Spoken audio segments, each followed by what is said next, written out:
Hello and welcome to Iconic Talks. I'm your host Damiano, and today we have two special guests with us, George Orwell and Steve Jobs. George Orwell was a British writer and journalist, famous for his writings on dystopian societies and government control, author of 1984 and Animal Farm. Steve Jobs, on the other hand, was an American entrepreneur and co-founder of Apple who revolutionized the tech industry with the iPhone. Ironically, today's topic will be the smartphone. Welcome, gentlemen.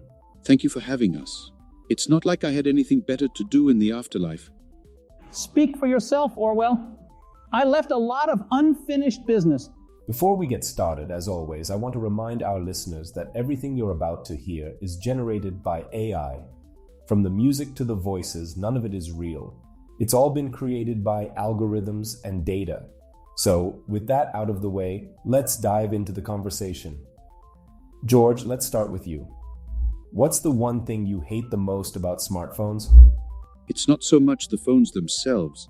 It's the fact that they've become a tool for government surveillance. Big Brother is watching us and he's doing it through our phones. Don't worry, George. Our phones are safe. Unless you count the fact that Siri listens to everything you say. Siri? Is that like Big Brother's assistant? Not at all. She only shares your deepest secrets with a select group of advertisers. That's very reassuring, Steve. I feel much better now. Okay, Steve. Next question. Do you think smartphones have made us more or less connected to each other? Definitely more connected. With a smartphone, you can talk to anyone, anywhere in the world. It's like having a superpower. Yes. Because nothing says meaningful connection like texting someone an emoji.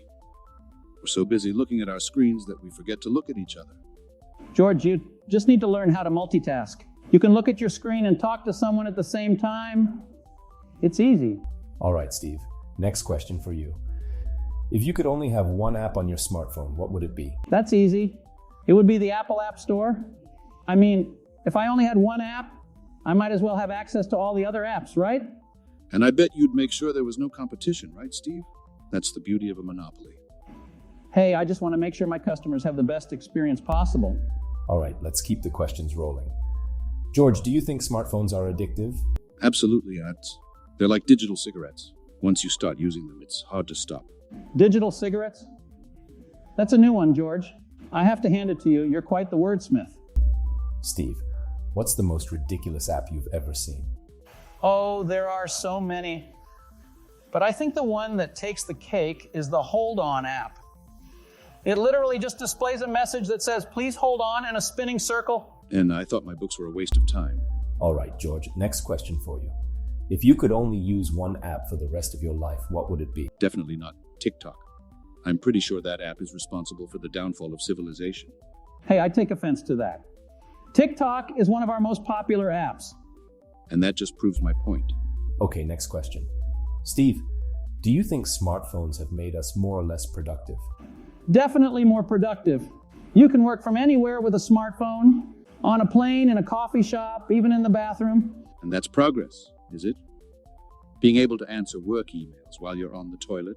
Hey, sometimes inspiration strikes at the most unexpected times. I'm sure your colleagues appreciate getting emails from you while you're on the throne, Steve. Well, you can't argue with results, George. What about you, George? Do you think smartphones have made us more or less productive? It depends on what you mean by productive.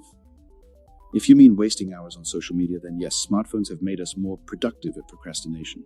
George, you're just jealous that you didn't invent the smartphone.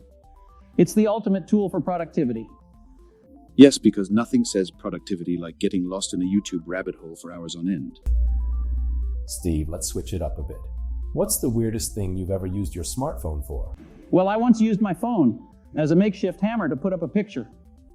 It worked surprisingly well. And yet, you still couldn't figure out how to put a headphone jack on the iPhone. Touché, George. But who needs a headphone jack when you have AirPods? Well, if there's one thing Apple knows how to do, it's how to make money disappear. Just ask anyone who's lost a single AirPod. All right, George. What's the best excuse for not answering a phone call? I was on a secret mission for the Resistance. I was inventing a new breakthrough device. The old, I'm too important excuse. Classic, Steve. Hey, I'm not the one who's trying to overthrow the government, George. Steve, the last question is for you. Do you think smartphones have made us smarter or dumber?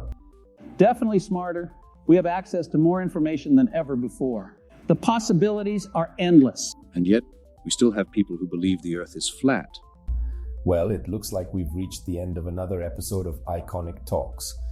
Before we sign off, I want to thank you both for joining me today. It's been a pleasure having you. Pleasure's all ours, Damiano. It's not every day we get to roast each other on a podcast. I'm looking forward to seeing who the next guest will be. To our listeners, don't forget to follow us on social media and vote for the next 2 historical figures. This is Damiano signing off for Iconic Talks. See you next time.